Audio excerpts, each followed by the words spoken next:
ನೀನೇನೇ ತಲೆ ಕೆಳಗೆ ಮಾಡಿದ್ರು ಒಂದು ಸ್ವಲ್ಪನೂ ಕ್ಲೂ ಸಿಗಲ್ಲ.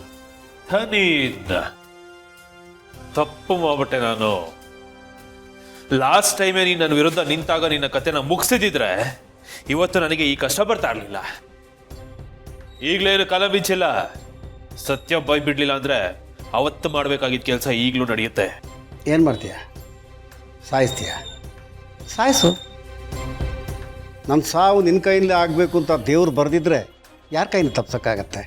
ಅದ್ರ ಒಂದು ತಿಳ್ಕೊ, ನನ್ನ ಪ್ರಾಣ ಹೋದರೂ ಸತ್ಯ ಮಾತ್ರ ಹೇಳಲ್ಲ. ಏನು ಬಿಲ್ಡಪ್ಪ? ನನಗೆ ಹಿಂಸೆ ಕೊಡಕ್ಕೆ ನೋಡ್ತಾ ಇದ್ಯಾ?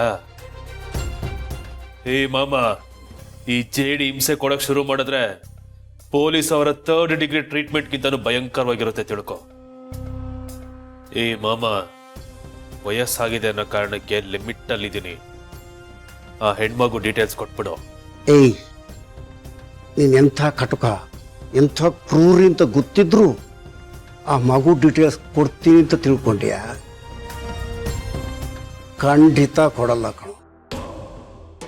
ಆ ಮಗು ತನ್ನ ತಂದೆ ತಾಯಿನ ಸೇರುತ್ತೆ. ಅದನ್ನು ಯಾವ ನನ್ನ ಮಗನಿಂದ ತಪ್ಸಕ್ಕೆ ಸಾಧ್ಯ ಇಲ್ಲ, ಇದಂತ ತಿಳ್ಕೊ. ಏಯ್, ಎಲ್ಲನೂ ಕಳ್ಕೊಂಡು ಬೀದಿಲಿ ಬೆತ್ತಲೆಯಾಗಿ ನಿಂತಿದೆಯಾ. ನಿನ್ನ ಜೀವನ ಸುಂದರವಾಗೋದಕ್ಕೆ ಇದೊಂದು ಸುವರ್ಣಾವಕಾಶ ಕಣೋ. ನಾನು ನೀನು ಇಬ್ಬರು ಗೌತಮ್ ಹತ್ರ ಹೋಗಿ ಮಗುನ ಅವನಿಗೆ ಒಪ್ಸೋಣ. ಅವತ್ರ ಸಾರಿ ಕೇಳು. ಅವನು ಕ್ಷಮಿಸಿದ್ರೂ ಕ್ಷಮಿಸ್ಯಾನು. ಯಾಕಂದ್ರೆ ಅವನು ಕರುಣಾಮಯ ಕಣೋ, ದೇವ್ರಂತ ಮನುಷ್ಯ. ಏ ಫುಲ್, ನಾನು ಹುಟ್ಟಿರೋದೇ ಅವನಿಗೆ ಟಾರ್ಚರ್ ಕೊಡಬೇಕು ಅಂತ. ನನ್ನ ಜೀವನದ ಮುಖ್ಯ ಗುರಿನೇ ಅದು. ಬಿಡೋ ಮಾತೇ ಇಲ್ಲ. ಅವನು ಬದುಕಿರೋಷ್ಟು ದಿನಾನು ಅಯ್ಯೋ ಅಯ್ಯೋ ಅಯ್ಯೋ ಅಂತ ನರಳಬೇಕು. ಈ ಕೆಲಸ ಅವತ್ತೇ ಮಾಡಿದ್ದೆ ನಾನು. ಆದ್ರೆ ಹೇಗೋ ಗೊತ್ತಿಲ್ಲ, ಜಸ್ಟ್ ಮಿಸ್ ಆಗ್ಬಿಟ್ಟಿದೆ.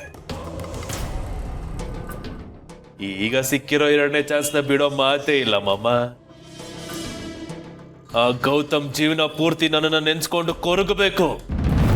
ಅವನಾಗ್ಲಿ ಅವನ ಹೆಂಡತಿ ಜೀವನದಲ್ಲಾಗ್ಲಿ ನೆಮ್ಮದಿ ಖುಷಿ ಅನ್ನೋದು ಯಾವತ್ತಿಗೂ ಇರಬಾರ್ದು.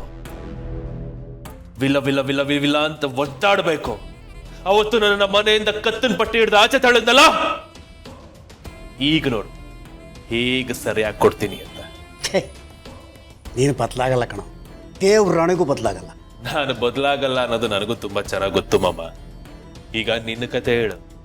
ಈಗೇನಪ್ಪ, ನೀನು ಬಾಯಿ ಬಿಡಲ್ವಾ? ಪರವಾಗಿಲ್ಲ ಬಿಡು. ಯಾವ ಹಾವಿಗೆ ಯಾವ ಥರದ ಪುಗ್ಗಿ ಊದಬೇಕು ಅಂತ ನನಗೆ ತುಂಬಾ ಚೆನ್ನಾಗಿ ಗೊತ್ತು. ನಾನೇ ಕಂಡುಹಿಡಿತೀನಿ.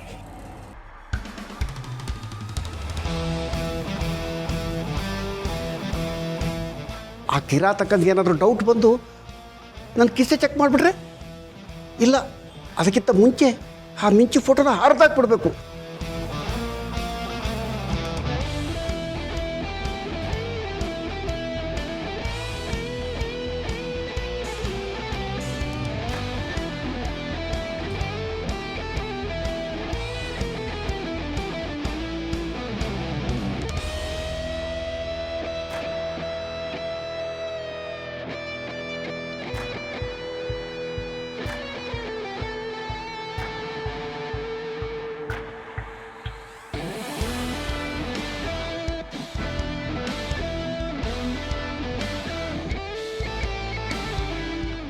ಏನೋ ಏಯ್, ಕೆಕ್ಕರ್ಸ್ಕೊಂಡು ನೋಡ್ತಾ ಇದೆಯಾ?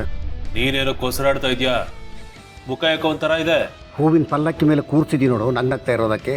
ನಿನ್ನಂಥ ಮುಖದ ಮುಂದೆ ನನ್ನ ಮುಖ ತಂದರೆ ಸಿಂಡರ್ಸೋದು ಇನ್ನೇನಾಗತ್ತೋ? ಏನಾಗತ್ತೆ ಹೇಳು? ಅಯ್ಯೋ ಮಾಮ, ನನ್ನನ್ನು ಇಷ್ಟೊಂದು ಅಂಡರ್ ಎಸ್ಟಿಮೇಟ್ ಮಾಡ್ತಿದ್ಯಾ? ಪಲ್ಲಕ್ಕಿ ಮೇಲೆ ಕೂರ್ಸೋದೇನು ಮೆರವಣಿಗೆನೆ ಮಾಡ್ತೀನಿ ಅಷ್ಟೇ. ಯಾಕೆ ಮುಖ ನಾನು ನಗ್ನಗ್ತಾ ಇಟ್ಕೊಂಡು ಅಯ್ಯೋ ನನ್ನ ಹಳೆ ಕುಚಿಕು ನೀನು ಅಂತ ಪ್ರೀತಿಯಿಂದ ಅಂತ ಒಂದು ಮುತ್ತು ಕೊಟ್ಬಿಡ್ತೀನಿ.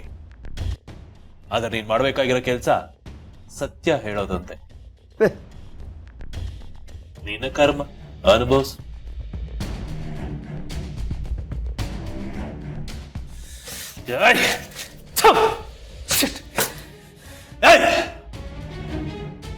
ಸತ್ಯ ಹೇಳ್ತೀಯಾ ಹೇಳಲ್ವಾ? ನೀವು ಒಂದ್ಸರ್ತಿ ಹೇಳಿದ್ರೆ ಅರ್ಥ ಆಗಲ್ವಾ? ಸತ್ರು ನನ್ನ ಬಾಯಲ್ಲಿ ಸತ್ಯ ಬರಲ್ಲ. ಸಾಯಿ ಆಗಿದ್ರೆ ಸಾಯಿಸ್ತೀನಿ. ಏಯ್, ತಿನ್ನಕ್ಕನ್ನ ಇರ್ಲಿ, ಕುಡಿಯೋದಕ್ಕೊಂದು ತೊಟ್ಟು ನೀರು ಸಿಗೋದಿಲ್ಲ ನಿನಗೆ. ಸತ್ಯ ಬಾಯ್ ಬಿಡೋವರೆಗೂ ಇಲ್ಲೇ ಹೀಗೆ ಕೊಳಿತಾ ಬಿದ್ದಿರ್ಬೇಕು. ನನಗೆ ಹೊಟ್ಟೆ ಹಶ್ವಾಗ್ತಿದೆ, ಹೊಟ್ಟೆ ತುಂಬಾ ತಿನ್ಕೊಂಡ್ಬರ್ತೀನಿ. ತೊಲಗದ ಅವನು ಬರೋದಕ್ಕಿಂತ ಮುಂಚೆ ಈ ಫೋಟೋದೊಂದು ಏನಾದರೂ ವ್ಯವಸ್ಥೆ ಮಾಡಬೇಕು. ಅವನ ಕೈಲಿ ಸಿಕ್ಕರೆ ತುಂಬ ತೊಂದರೆ.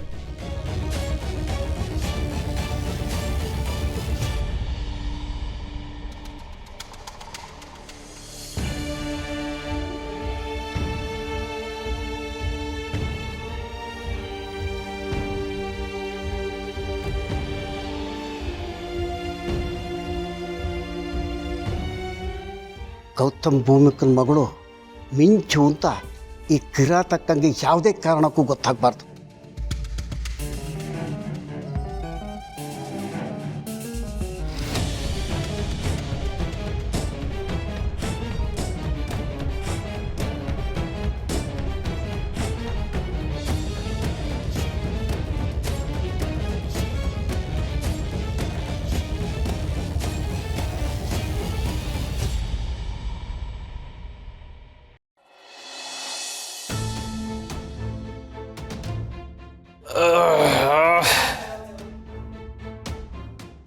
ಹೊಟ್ಟೆ ತುಂಬಾ ಬಿರಿಯಾನಿ ತಿನ್ಕೊಂಬಂದೆ. ಅಯ್ಯೋ ನೋಡು, ಸ್ಮೆಲ್ಲಿನ ಹಾಗೆ ಇದೆ. ಯಾಕೊಮ್ಮಮ್ಮ ಹುರ್ಕೋತಾ ಇದೀಯಾ? ಹಶ್ವಾಗ್ತಿದ್ಯಾ? ನಿಂಗೂ ಬಿರಿಯಾನಿ ಬೇಕಾ? ಸತ್ಯ ಹೇಳ್ಬಿಡು, ಒಂದ್ ಪ್ಯಾಕೆಟ್ ತಂದು ಬಿಸಾಕ್ತೀನಿ ತಿನ್ನುವಂತೆ. ಮಾತಾಡೋಮ್ಮಮ್ಮ. ಕೊಬ್ಬು ಕಾಂಚಲಿ. ಹೊಟ್ಟೆಗೆ ಅನ್ನ ಇಲ್ದೆ 2 ದಿನ ನರಳಿಸಿದ್ರೆ ಆಟೋಮೆಟಿಕ್ ಆಗಿ ಕರಗುತ್ತೆ. ಅದೆಲ್ಲ ಕರಗಿಸ್ತೀನಿ, ಬಿಡೋ ಮಗಾನೇ ಅಲ್ಲ.